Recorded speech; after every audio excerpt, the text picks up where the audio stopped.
Hello everyone, मैं सुनील आप सभी का अपने चैनल HST विद सुनील में वेलकम करता हूं। जैसा कि आज का टॉपिक अपना होने वाला है राज्य विधानमंडल। जी हाँ, इसके अंतर्गत हम लोग जो पढ़ेंगे आज हम उस पर चर्चा करेंगे और ये वीडियो जो है 2 पार्ट में होगा। आज ये जो वीडियो है ये पार्ट 1 है, इसके बाद पार्ट 2 आएगा।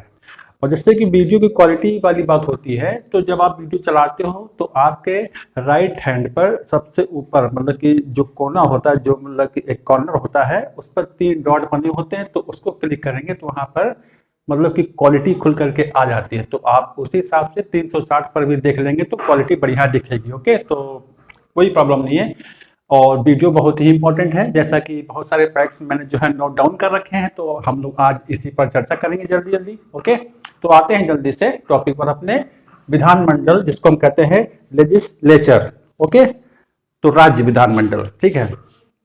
राज्य विधानमंडल क्या होता है, केंद्रीय विधानमंडल क्या होता है ना। केंद्रीय विधानमंडल को हम संसद भी कह सकते हैं, जिसमें लोकसभा, राज्यसभा और राष्ट्रपति होते हैं। वैसे ही हर राज्य में जो है राज्य विधानमंडल होती है। ये द्विसदनात्मक भी होता है और एक सदनात्मक भी होता है। अब वो कैसे, आज हम इसको जानने की पूरी कोशिश करेंगे और आप लोग भी नोट डाउन करते रहेंगे सारे इंपॉर्टेंट फैक्ट्स, ठीक है। अब जैसा कि अनुच्छेद है ना, आर्टिकल 168 में क्या कहा गया है कि एक राज्य विधानमंडल होगा। एक राज्य विधानमंडल होगा जो राज्यपाल और कुछ राज्यों में 2 सदनों तथा कुछ में एक सदन से मिलकर के मतलब कि बनेगा। तो यहाँ पर ये बताने की कोशिश कर रहा है कि जो राज्य विधानमंडल होगा, तो भारत में जितने भी राज्य हैं तो भी हर राज्य में जो है द्विसदनात्मक जो है व्यवस्था नहीं है, मतलब कहीं कहीं पर एक सदनात्मक भी व्यवस्था है। तो वो फैक्ट जो है मैं लास्ट में बताऊंगा वीडियो के, है ना। और आप लोग पूरा वीडियो जरूर देखिएगा, बहुत ही इंपॉर्टेंट है। कुछ भी ऐसा नहीं है कि फालतू चीज इसमें, है ना। तो बात करते हैं।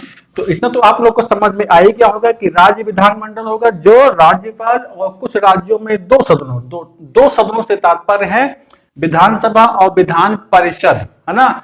और एक सदनात्मक में तो एक ही मतलब कि होता है, ठीक है। अब इसके बाद जो दूसरा पॉइंट है वो है विधानमंडल एक सदनात्मक या द्विसदनात्मक होगा। इसका निर्णय कौन करता है, इसका निर्णय संसद के द्वारा किया जाता है, पार्लियामेंट के द्वारा किया जाता है। तो ये भी क्वेश्चन बनता है कि विधानमंडल द्विसदनात्मक होगी कि एक सदनात्मक होगी, इसका निर्णय कौन करता है, तो कौन करता है, संसद करता है। तो इतना तो आप लोग जान गए, ठीक है। फिर से बता देते हैं कि राज्य विधानमंडल के 2 सदन होते हैं, कहीं कहीं पर एक सदन होता है, कहीं कहीं पर 2 होते हैं। 2 सदन कौन से, विधानसभा और विधान परिषद होता है, और एक राज्यपाल भी होता है ना। तो तीनों अंग मिलकर के बनाते हैं।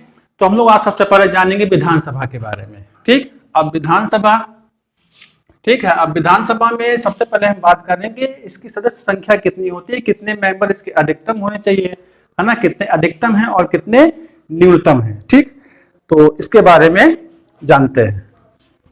और अनुच्छेद 170 कहा गया है कि विधानसभा की अधिकतम संख्या 500 होगी। अधिकतम संख्या कितनी होगी, 500 होगी। तो क्वेश्चन बन सकता है, और कम से कम कितनी होगी, 60 से नीचे नहीं होनी चाहिए। ऐसा किस अनुच्छेद में कहा गया है, अनुच्छेद 170 में कहा गया है, ठीक है। उसके बाद बात करना कि चुनाव के लिए प्रत्येक राज्य को भौगोलिक आधार पर निर्वाचन क्षेत्रों में बांटा जाएगा, ठीक है। अब से जब चुनाव होते हैं तो राज्य को कई निर्वाचन क्षेत्रों में बांट दिया जाता है, और हर निर्वाचन क्षेत्र से प्रतिनिधि चुने जाते हैं, और एक प्रतिनिधि जो होता है वो लगभग 75,000 लोगों का प्रतिनिधित्व करता है हर निर्वाचन क्षेत्र से। कितने, लगभग 75,000 ना, कम से कम की बात हो रही है। तो इस प्रकार के क्वेश्चन बन सकते हैं, ठीक है। अब है बात करते हैं कि अनुच्छेद 170(3) में क्या कहा गया। अनुच्छेद 170(3) में कहा गया है कि प्रत्येक जनगणना के उपरांत, अब जैसे संख्या की बात हो रही कि 75,000 जनसंख्या, तो क्या आने वाले समय में जनसंख्या जो है नहीं बढ़ेगी। तो उसी आधार पर कि प्रत्येक जनगणना के बाद जो है ये संख्या बदलती रहेगी। तो जनगणना 10 वर्ष पे होती है, तो प्रत्येक जनगणना के बाद विधानसभा सदस्यों की संख्या जो है ये पुनः निश्चित होगी, है ना। बदली जा सकती, क्योंकि जब आबादी मतलब बदलेगी तो। अब 84वें संशोधन 2002 में जो कि हुआ था, इसमें क्या कहा गया है के अनुसार सभी राज्यों की विधानसभा की सदस्य संख्या 2026 तक 2026 तक तथा उसके बाद जब तक परिवर्तन ना किया जाएगा यही रहेगी ना। तो उसमें 3 पॉइंट आपको मिल गए हैं। अनुच्छेद 170 में कितने संख्या मतलब कि सदस्यों की संख्या कितनी होनी चाहिए, और अनुच्छेद 170(3) के तहत क्या कहा गया है कि जनगणना के उपरांत ये जो सदस्यों की संख्या है ये बदलेगी। हाँ, उसके बाद क्या बताया गया है 84वें संशोधन के द्वारा। अब निर्वाचन पद्धति क्या होती है ना, जो विधानसभा के जो सदस्य होते हैं उनकी निर्वाचन पद्धति क्या है। इनका जो निर्वाचन होता है वो मतदाताओं के द्वारा प्रत्यक्ष रूप से होता है चुनाव। हम लोग वोटिंग करने जाते हैं है ना, उस प्रत्यक्ष रूप से अपने प्रतिनिधियों को चुनते हैं सीधे तौर पर, ठीक है।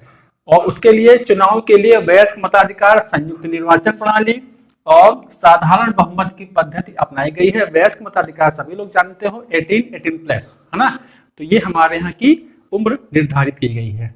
तो इस प्रकार से ये इनका जो है सदस्य जो होते हैं उनका चुनाव होता है। सदस्यों के लिए क्या योग्यता होनी चाहिए, तो मैंने यहाँ पर एक लिख रखी है, लेकिन होती और भी हैं।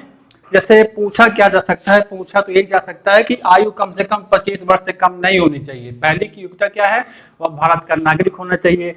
25 वर्ष से उसकी उम्र जो है कम नहीं होनी चाहिए। ये आप लोग को ध्यान रखना है, बिल्कुल भी भूलना नहीं है ना विधानसभा की, क्योंकि पूछा जा सकता है, इंपॉर्टेंट चीज है, इसलिए मैंने एक पॉइंट लिख दिया। उसके बाद क्या होना चाहिए कि वो किसी सरकारी लाभ के पद पर ना हो, पागल या दिवालिया ना हो, अन्य प्रकार की चीजें। तो मतलब कि उम्र जरूर पूछी जाती है, इसको आप लोग विशेष ध्यान रखेंगे। फिर इसका कार्यकाल क्या होता है, इसका कार्यकाल 5 वर्ष निर्धारित है। इसके पहले एकदम फिक्स नहीं है, लेकिन माना जाता है कि 5 वर्ष होता है। 5 वर्ष के बाद सही रहा तो चुनाव होंगे, या इसके पहले भी इसको जो है भंग किया जा सकता है राष्ट्रपति के द्वारा, राज्यपाल जब उसकी अनुशंसा कर दे। उसके बाद अगर संकट काल लगता है या संकट काल के दौरान क्या होता है कि इसके कार्यकाल को 1 वर्ष के लिए एक बार में 1 वर्ष के लिए बढ़ाया जा सकता है। इसका आप विशेष ध्यान रखेंगे। तो इस प्रकार से क्वेश्चन बन सकता है कि एक बार में कितनी बार बढ़ाया जा सकता है, तो आप लोग क्या कहेंगे, एक बार में 1 वर्ष के लिए बढ़ाया जा सकता है। लेकिन जब संकट काल खत्म हो जाता है तो अधिकतम 6 माह तक ये अवधि बढ़ाई जा सकती है, उसके आगे नहीं। अब हम बात करते हैं कि विधानसभा का पदाधिकारी कौन होता है, ये भी बनते हैं क्वेश्चन। भाई देखिए ना, तो इसमें एक अध्यक्ष होता है और एक उपाध्यक्ष होता है। इन दोनों का चुनाव जो होता है ये विधानसभा के सदस्य आपस में मिलकर के अपने में से ही कर लेते हैं, ठीक है। अब हम बात, उसका जो कार्यकाल होता है वो विधानसभा के कार्यकाल तक ही चलता है, 5 वर्ष। अब बात करेंगे कि जो अध्यक्ष होता है उसके कार्य क्या है ना। अध्यक्ष जो होता है इसके कार्य क्या है, तो विधानसभा में बैठकों की ये अध्यक्षता करता है, ठीक है। क्या करता है, अध्यक्षता करता है। तो ये भी चीज आप लोग जान लेंगे। फिर है सामान्य स्थिति में सदन में मतदान में भाग नहीं लेता है ना। जो वोटिंग होती है पक्ष और विपक्ष के द्वारा, तो उस वोटिंग में मतदान में ये भाग नहीं लेता। मान लो किसी मुद्दे पर मतदान हो रहा हो, ठीक है। अब लेकिन आवश्यकता पड़ने पर मान लो पक्ष और विपक्ष में जब वोटिंग हो तो बराबर के मत पड़ जाए, जैसे मान लो 200 यहाँ पड़े 200 यहाँ पड़े, तो ऐसी सिचुएशन में, इस क्रिटिकल सिचुएशन में क्या होता है कि जो अध्यक्ष होता है इसको पूरा अधिकार होता है कि ये अपना निर्णायक मत दे। ये बहुत बड़ी चीज है, ये बहुत पूछा जाता है, इसको आप लोग जरूर नोट डाउन करें। आवश्यकता पड़ने पर अपना निर्णायक मत देता है। कौन देता है, विधानसभा अध्यक्ष देता है, ठीक।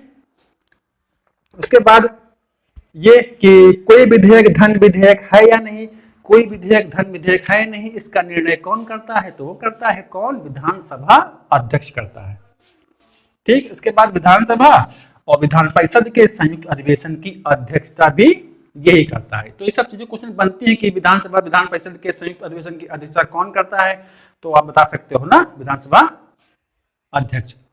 तो इस प्रकार से आज का ये अपना टॉपिक था। लेकिन हमने जो शुरू में पढ़ा था कि भारत के कुछ राज्यों में द्विसदनात्मक व्यवस्था है। अधिकांश में तो एक सदनात्मक है, लेकिन कुछ राज्य ऐसे हैं जहां पर द्विसदनात्मक व्यवस्था है ना। तो उनमें से अपना एक उत्तर प्रदेश भी है। तो पहले इन राज्यों की संख्या थी 7, लेकिन अब जम्मू कश्मीर भी इसमें शामिल था। लेकिन अब जम्मू कश्मीर क्या है, जम्मू कश्मीर बन चुका है अब एक केंद्र शासित प्रदेश, जम्मू कश्मीर और लद्दाख ना, तो ये बढ़ चुका है। तो इसका नाम इस सूची से हट गया है। तो अब केवल 6 राज्य हैं जहां पर द्विसदनात्मक व्यवस्था है। ओके, बिल्कुल नहीं भूलेंगे, सबसे ज्यादा क्वेश्चन यहीं से पूछा जा सकता है। तो बात करेंगे जैसे आंध्र प्रदेश, नाम लिख लेंगे आप लोग, आंध्र प्रदेश, कर्नाटक, बिहार, उत्तर प्रदेश, महाराष्ट्र, तेलंगाना।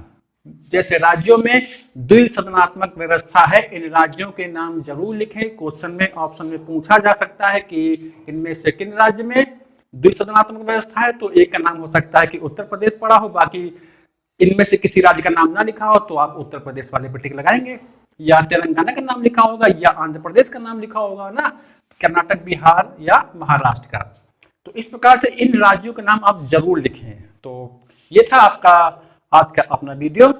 कॉन्सेप्ट था अपना विधानसभा, जो कि मैंने बताया आप लोगों को सारे इंपॉर्टेंट फैक्ट्स, इसको आप लोग जरूर नोट डाउन कर लें। और कैसा लगा कमेंट बॉक्स पे कमेंट जरूर किया करें। तो मिलते हैं आपको नेक्स्ट वीडियो में, धन्यवाद।